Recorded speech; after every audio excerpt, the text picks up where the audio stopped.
नमस्कार, स्वागत है आप सभी का टोटल न्यूज में। आपके साथ मैं हूं रंजना अंकित द्विवेदी। पोस्ट बजट वेबिनार को संबोधित कर रहे हैं प्रधानमंत्री नरेंद्र मोदी। बजट के बाद अब क्या सरकार का रोड मैप है, किस तरह से सरकार हर सेक्टर में फोकस कर रही है, किस तरह से ग्रामीण क्षेत्रों का विकास किया जा रहा है, शिक्षा को लेकर सरकार की क्या स्ट्रैटेजी है, या फिर बात करें रोजगार सृजन की तो सरकार ने किस तरह से नई स्ट्रैटेजी बनाई है जिससे कि रोजगार पैदा हो। इसके अलावा एजुकेशन, हेल्थ, इन तमाम अलग अलग सेक्टर को छुआ है मोदी सरकार ने। और पोस्ट बजट वेबिनार को संबोधित करते हुए प्रधानमंत्री नरेंद्र मोदी ने इन तमाम विषय पर अपनी बात रखी है। प्रधानमंत्री नरेंद्र मोदी हमेशा कहते आए हैं कि केंद्र सरकार का फोकस हर एक सेक्टर पर है। केंद्र सरकार चाहती है कि ग्रामीण तबके में भी विकास हो, शहरी इलाकों में भी विकास हो, और जो इस पंक्ति में सबसे आखिरी श्रेणी में खड़ा हुआ व्यक्ति है उस तक भी केंद्र सरकार की योजनाएं पहुंचे। जहां एआई की बात हो रही है, डिजिटल इंडिया की बात हो रही है, वहीं ग्रामीणों के लिए फसल उत्पादन में ज़्यादा से ज़्यादा सहूलियत हो, किसानों की आय दोगुना हो, इस पर भी सरकार का पूरा फोकस है। तो कुल मिलाकर ये कहा जा सकता है कि केंद्र सरकार लगातार अपने बजट को समावेशी बजट कहती आई है। बढ़ते हैं आगे। शराब घोटाला मामले से जुड़ा एक बड़ा फैसला सामने आया। बड़ी जानकारी दे दें, अरविंद केजरीवाल कोर्ट से बरी हो गए हैं। शराब घोटाला मामले में मनीष सिसोदिया भी बरी हो गए हैं। बिना सबूत के आरोप साबित नहीं हो पाए, ये अरविंद केजरीवाल का कहना। और बरी होने के बाद अरविंद केजरीवाल रो पड़े मीडिया के सामने, कहा कि मैं करप्ट नहीं हूं, पूरा केस फर्जी है।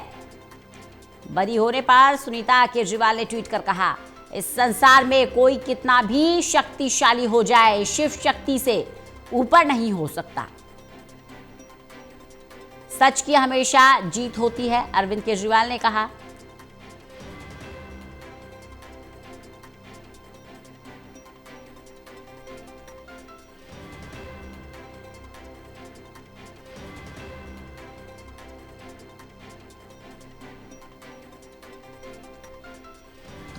जिस तरह से शराब घोटाला कर रही थी और हमारे ऊपर आरोप लगा रही थी, आज कोर्ट ने सारे आरोप खारिज कर दिए और जितने भी एक्यूज्ड थे सबको डिस्चार्ज कर दिया।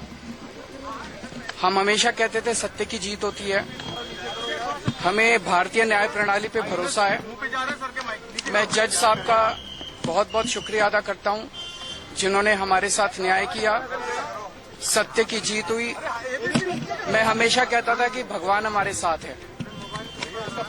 मोदी जी ने और अमित शाह जी ने मिलके आजाद भारत का सबसे बड़ा राजनीतिक षड्यंत्र रचा। आम आदमी पार्टी को खत्म करने के लिए आम आदमी पार्टी के सबसे बड़े 5 नेताओं को जेल में डाल दिया गया। यहां तक कि सिटिंग चीफ मिनिस्टर, जो आज तक भारत के इतिहास में कभी नहीं हुआ, सिटिंग चीफ मिनिस्टर को उसके घर से घसीटकर जेल में डाला गया और 6 महीने तक जेल में रखा गया। हमारे उप मुख्यमंत्री मनीष सिसोदिया जी, उनको लगभग 2 साल तक जेल में रखा गया। पूरा का पूरा फर्जी केस था। हमारे ऊपर कीचड़ फेंका गया। 24 घंटे टीवी चैनलों के ऊपर डिबेट चलते थे, खबरें दिखाई जाती थी, केजरीवाल भ्रष्ट है, केजरीवाल भ्रष्ट है।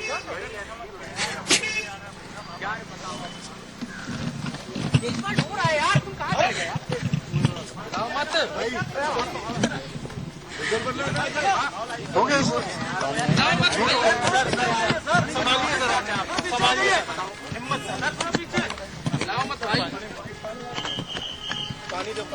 केजरीवाल भ्रष्ट नहीं है।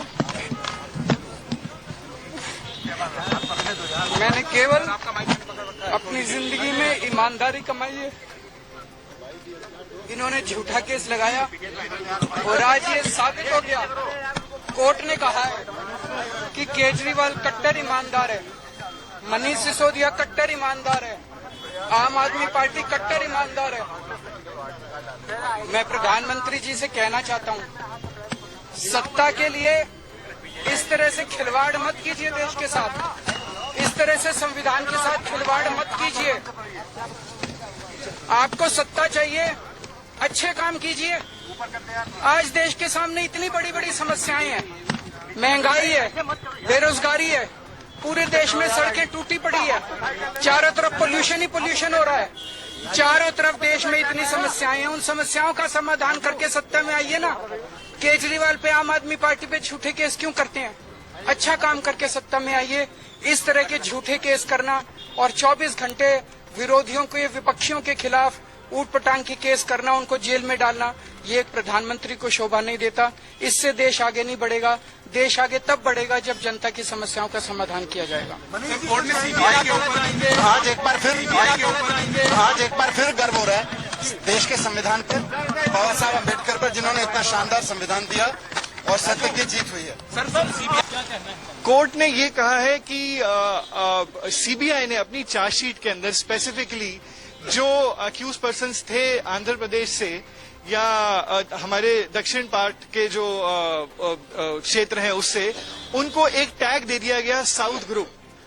दिस अकॉर्डिंग टू द जज is against the international practices. It is against the rule of law. You cannot discriminate people on the basis of the region. And court has taken a very strong view and in fact has also... इतने सालों से हमारे ऊपर झूठी allegations लगाई, हमारे को तड़पाया, हमारे को, अरविंद जी को, उनके साथियों को जेल में भेजा, बहुत कष्ट दिया, लेकिन मुझे विश्वास था कि ईश्वर हमारा साथ देंगे, सच की जीत होगी। मैं अपने उन साथियों का भी धन्यवाद देना चाहूंगी जो इस समय में हमारे साथ रहे। सबका बहुत बहुत धन्यवाद, शुक्रिया। सुनीता जी, आरोप ये लगा था कि भ्रष्टाचार का मामला है और पूरा चुनाव उसी मुद्दे पर लड़ा गया था और सिटिंग मुख्यमंत्री थे जब उनको जेल भेजा अब गया। आप लोग ही न्याय दीजिए, बताइए कि किसका भ्रष्टाचार था, सत्ता के लालच का भ्रष्टाचार था या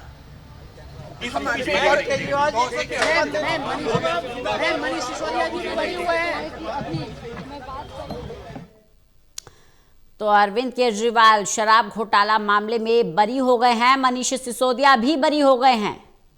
कोर्ट ने कहा कि सबूत नहीं है, पर्याप्त सबूत नहीं, और मीडिया से बात करते समय अरविंद केजरीवाल रो पड़े, भावुक हो गए, कहा कि मैं कट्टर ईमानदार हूं।